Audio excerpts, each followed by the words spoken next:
Assalamualaikum. Hari ini aku nak tunjuk cara untuk terbangkan bendera. Okey, kalau aku tengok kat YouTube, tak ada lah yang guna bendera Malaysia ke. Kebanyakannya Indonesian punya pilot yang ajarkan macam mana nak terbangkan drone. Tidak terbangkan bendera. So kali ni aku buat guna bendera Selangor. Sebelumnya aku buat guna bendera Malaysia. Ini benderanya, tapi dia dah keadaan dia agak busuk, so tak sesuai. Nanti orang tengok kat atas tak cantik. Jadi aku pakaikan bendera, aku gunakan bendera Selangor yang ada dalam simpanan lah. Saiz bendera aku gunakan 35 x 70 inci, 35 inci x 70 inci. Dan material kain dia yang paling ringan lah. Ini aku tak tahu apa nama dia. Entahlah, tapi ringan lah, sebab aku pernah cuba beberapa jenis bendera dan ini yang paling sesuai. Dia Mavic 2 Pro yang aku gunakan, dia tak bermasalah. Kalau pakai bendera yang lagi berat, nanti dia akan kadang-kadang dia over rotation propeller itu dah maksimum. So yang ni ringan, so dia boleh bawa dengan mudah. Jadi untuk buat ni, komponen penting dalam pembuatan dia, first sekali wire yang ni, wire yang kecil ni biasanya orang guna untuk speaker kecil punya wire lah. Dan ini tebal sikit. Yang ni guna dia tak banyak, guna dia ikut tinggi bendera tu, 35 inci. Jadi aku akan terangkan lepas ni apa tujuan wire tebal ni. Dan yang ketiga ialah pemberat. Ini kita akan letak di bahagian bawah supaya bendera tu bila ditiup angin dia tak terlalu melayang-layang lah. Dia akan kekal dalam kedudukan dia. Macam ni lah. Kalau dekat atas nanti dia akan maintain macam ni. Bila ditiup angin pun bendera tegak, dia tetap macam ni. Tapi syarat dia tak boleh guna yang terlalu berat. Aku guna ni dumbbell punya pemberat, dan aku ambil yang paling kecil, letak kat sini, ikat kemas-kemas supaya dia tak berisiko untuk jatuh. Seterusnya, untuk makluman, aku guna drone DJI Mavic 2 Pro. yang ini aku gunakan tali lanyard untuk aku ikat pada drone. So aku boleh adjust je, kasih ketat kat sini dan elakkan daripada tertutup mana-mana sensor. Macam mana pun dia akan detect juga, tapi at least tak adalah dia sampai tertutup sensor ni, dia masih boleh berfungsi. Yang korang tengok sekarang ni bendera Malaysia. Ini sebelum aku tukarkan kepada bendera Selangor tu, aku pakai bendera Malaysia. Tapi sebab bendera tu macam dah nampak lusuh, so aku tukar kepada bendera Selangor lah. So ini wire yang aku gunakan. Ini panjang wire daripada titik atas bendera menuju ke drone. Ini tali sambungan drone yang macam aku ceritakan tadi, supaya dapat ikat dengan ketat. So aku pakai tali lanyard tu. Sekali aku nak cakap, ini yang atas ni hingga ke drone tu, panjang dia ialah 4 meter. Tujuan panjang 4 meter tu untuk mengelakkan dia punya sensor daripada error lah. Sebab kalau kurang daripada 4 meter, sensor tu akan ada error. Dia mungkin tak boleh turun ataupun dia tak boleh terbang. Macam tu. Aku pun tak ingat sebab apa. Masa aku test dulu, dia memang ada problem. So panjang yang paling sesuai adalah 4 meter. 4 meter tu dia, ini yang aku cerita tadi pasal wayar besar yang aku gunakan tu.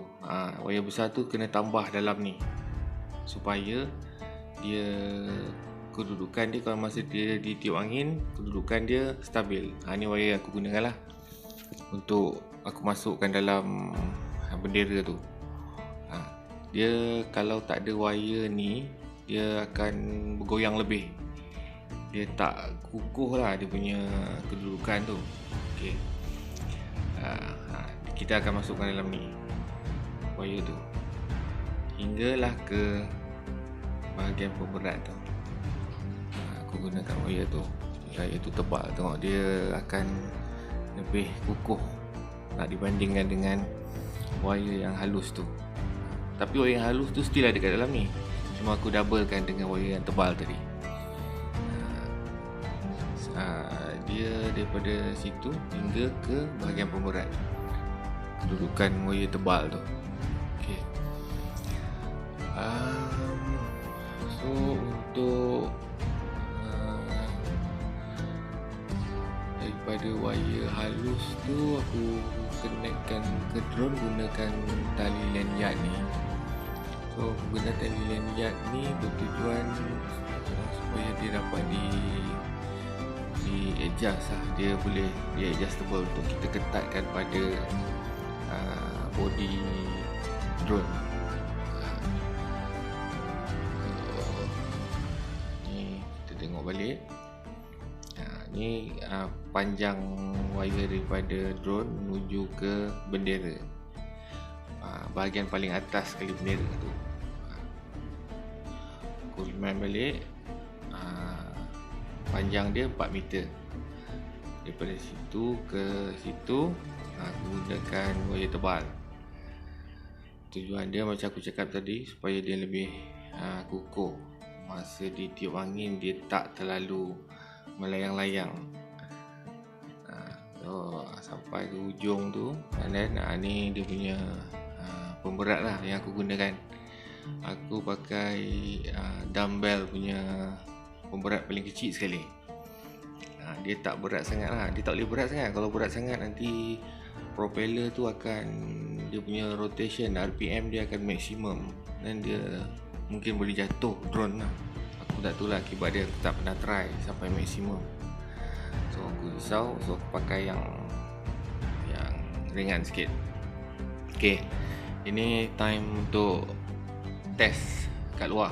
So, aku dah pasang, nampak tali lanyard tu aku dah pasang, aku dah ketatkan. So kedudukan bendera macam ni. Dia drone mesti kat depan, bendera dekat belakang. Aku ada cuba bermacam-macam kedudukan, tapi kedudukan yang ni paling terbaik. Supaya nanti dia naik kemas. Kalau okey, aku tak sarankan kedudukan dia bersiapa-siapa. Ikut kedudukan ni. Drone kat depan, bendera kita tarik tali tu, luruskan dan di bahagian belakang macam ni. Bendera tu pun kemas-kemas, siapkan lah supaya dia tak bergulung masa naik. Okey, kedudukan dia akan stay kat situ. Agak macam kau dah yakin, kau tolak dia naik atas. Alright, dia dah naik. Okey, boleh nampak kan? Sekejap lagi. Okey, nampak tak dia bahagian yang wayar tebal tu dia lurus je, dia tak bengkok. Dan aku sarankan untuk bawa bendera macam ni, kalau nak cantik berkibar macam tu, gerakkan dia menentang arah angin. So angin akan tolak dan bendera akan berkibar macam tu. Kalau tak salah masa ni aku terbang 47 meter kot. Boleh naik lagi, cuma ni tujuan aku untuk tunjuk demo je. Okey, pemberat tadi, kalau tak ada pemberat tu dia tak lurus tau, dia akan melayang. Dan kalau kita terus gunakan ke semua daripada atas sampai ke bawah wayar yang halus tu pun dia tak akan dapat kedudukan macam ni. Dia akan bendera tu tak cantik lah, tak kemas macam ni. Dia akan melayang-layang. dia bergerak-gerak mengikut angin. So macam ni dia akan lebih stabil lah kedudukan dia. Kibaran tu pun cantik. So, kalau untuk terbang ni aku sarankan guna mode tripod mode. So bila tripod mode tu pergerakan drone tu tak terlalu laju, sebab untuk berkibar itu sebenarnya kita perlukan bantuan angin juga. Kalau harapkan pergerakan drone saja, kibaran dia tu tak cantik. Okey, sekejap lagi aku akan tunjuk cara untuk landing.